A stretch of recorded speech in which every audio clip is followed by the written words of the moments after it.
Adam looked about as he entered the city. It was massive, larger than any he had been to before. It was crowded, not just with humans, but elves, dwarves, and races he had not seen before. It was busy and chaotic, nothing like his small town was. Looking around, he sought out a few important buildings, the places he needed as to begin his life anew. Welcome to Mythical Phylogeny Adventures. I'm your guide, Jason.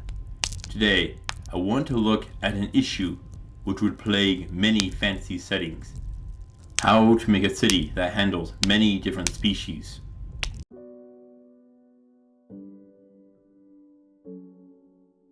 I want to begin this discussion by looking at how a paper company nearly destroyed a several-year-long research study on bees. A group of entomologists had produced hundreds of paper flowers and laid them out in a field. Their goal was to look at flower selection by bees. For the first year, things went perfectly, but many flowers were damaged by the weather and new ones were made for the next year. When these new paper flowers were laid out, the bees avoided them. This was such an incredible skew that it quickly got the researchers' attention. They used various scans of the paper and soon realized one fact. All the paper from each year was all the same shade of white under human vision. When looked at under the ultraviolet spectrum, they were completely different colors. You see, the company which produced the paper had actually changed their formula, which changed the way it reflected the ultraviolet lights. Thankfully, they caught this quickly enough that they could explain some of the errors in their report. And this is one of the issues that a fantasy world will need to manage with city designs. Putting signs on a shop can be difficult if not everyone can read them, because you painted it a color that others can't see. Now, the visual fields of most fantasy races isn't well documented, so we'll need to compare them to the closest real-world analogs. For dwarves and elves, we can guess something similar to humans having trichromatic color vision. But most animals, such as dogs and cats, have dichromatic vision. Now for birds and insects, many have tetrachromacy, or can see 4 colors. Now, to further complicate this, some snakes and frogs have thermal vision. Is there a way to paint something where all races would see it perfectly? And the answer is a big fat no. Too much variations. So we need another option, and that is engraving the image. This can be further complicated with language issues. Now, it would be best if a town has a dominant language, which everyone uses. But that isn't always practical, particularly in port and border towns, where foreigners are frequent. This isn't an issue to only fantasy worlds, but those will have new ones too, and that is pronouncing words. How many sounds do you use your lips to produce? M's, B's, P's, and more. What would a race which doesn't have lips do? Have you ever seen a video of a parrot talking? It has a pretty odd accent. You can actually look towards ventriloquists to figure out how to deal with these. They will often substitute one sound with another, M to N, B to D, and so forth. This will create many accents with various species. But worse, there will be some sounds that a human won't be able to make. Whole languages which you won't be able to speak due to just having the wrong vocal organs. Think how Chewbacca doesn't speak the same language as Han, Luke, and Leia in Star Wars. This means you may know a language that you can't speak. Now, another science fiction franchise brings up another issue. That is with the Mass Effect series. In short, the Turians and Quarians are unable to eat the same foods as humans, Solarians, and Asari. It is the same thing as dogs not being able to eat chocolate, and this will bring up a massive issue for restaurants. How easy would it be for a chef to put an ingredient into the food of a customer which is poisonous to them? Pretty easy. This means that a chef would need knowledge of all races to safely run a business. But one mistake, and oh, you'd have an issue. That brings up a question. If a chef doesn't feel safe cooking for a species, would it be fair for them to refuse service? What do you think? How should a restaurant handle this? What's worse, refusing service or having someone die? Potentially, it could result in you requiring extra licensing or be in a chef's guild to run a restaurant. You'd need extra training. But that could result in some foods not being eaten due to a few species having a negative response to it. This could also be an issue for alchemists and medicine. Potentially, different healing potions for different species. Maybe a minor healing potion is only that way for humans, but a lizard man, it is a maximum healing potion. Suddenly, these fields will become much more complicated. Doubly so when you look at the chances of disease spreading through town.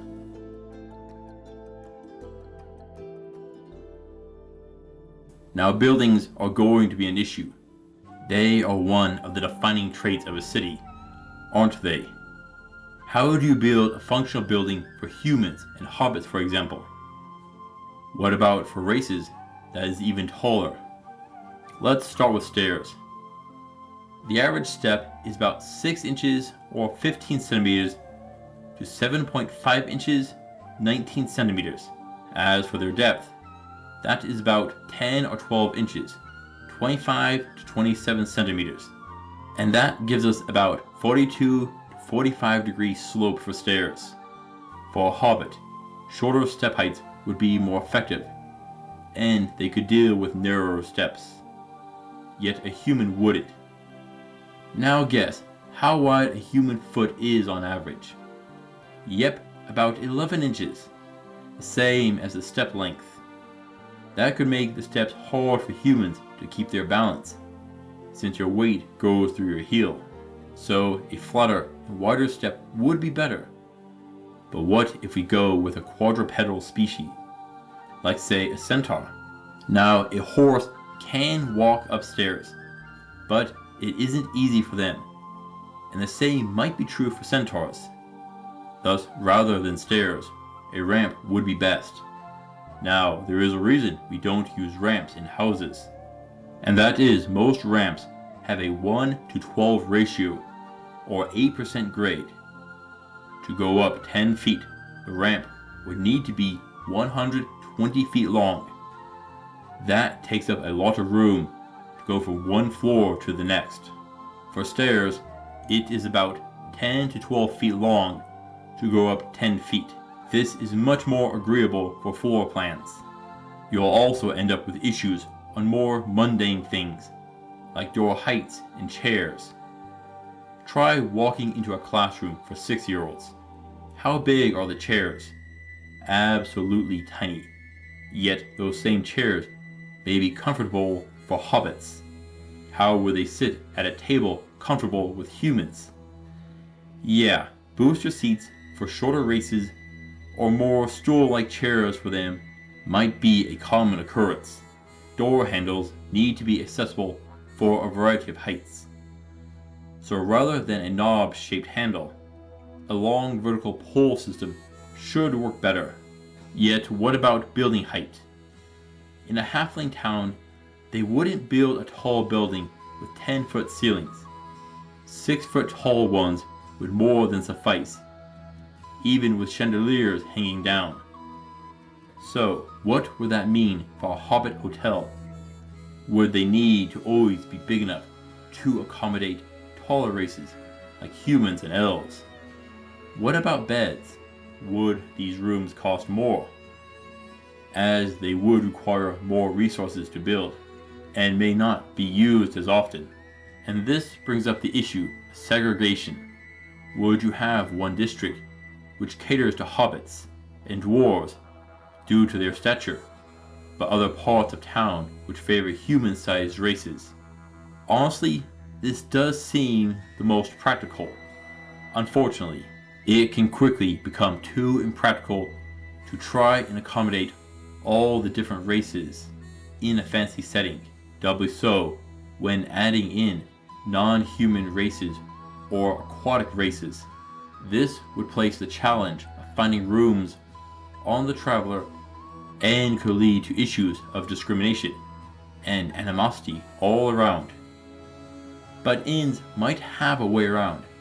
Nowadays, when you think inn, you think of a hotel that provides a bed and room. But about 2,000 years ago, an inn provided you with a campground to set up your tent. And this is a game changer here. If you have the tent-based inns, you would be in charge of your own bedding and whatnot. It allows the inn to be better able to house various individuals. Yet there is no good answer here. The more differences in race, the harder it is to find one-size-fits-all solutions. An interesting fact would come from avian races and other flying species. Would they have streets? And I think the answer would be only the most basic. They would still have heavy wagons to carry bigger and bulkier objects. But to their homes, very few, which would allow for an avian district to be in other unused areas, such as on walls and tops of buildings. But this brings up issues with waste management. How would you design a toilet for a creature with a tail? What about a centaur? If we are dealing with a tank-based system, similar to what are common here, the tank would need to be elevated a couple of feet above the bowl. If placed at the same level, it could still potentially work, but might lose some of its flushing power. Now, the first flushable toilets appeared in 1596, so depending on when a fantasy setting is set, they could appear. More likely, we'd have the use of chamber pots, or the non-flushing ones that drop directly into the sewers, similar to ancient Roman ones. This one does pose an issue. How often in a video game have you gone into the sewer to battle out monsters, undead, slime, giant rats, and insects, and the like? Now, this means sewer sweeps may become standard practice, else we may have dangerous monsters sneak into your house through your toilet. That doesn't sound too fun, does it? The last thing I want to touch on would be the chance of infection. I did a whole video on how a fantasy world would handle a plague, so I won't go over it too deeply. But the short answer is, you'd have some diseases which could infect only one race and ignore the others until it can jump the species barrier. These outbreaks could occur faster if you have more segregation to accommodate different biology. But do you remember the sewer system? Well, that could easily serve as a breeding ground for an infection to jump from one species to another by relying on rats and insects within. Yeah, that is another issue with the sewers. You need to have healers go through and clean the area out too. Creating a multiple species city could be an issue. How many issues did we touch on here? With only slight differences in biology. This hasn't looked at how cultures would interact. Yeah, it creates plenty of issues with even the most basic of tasks.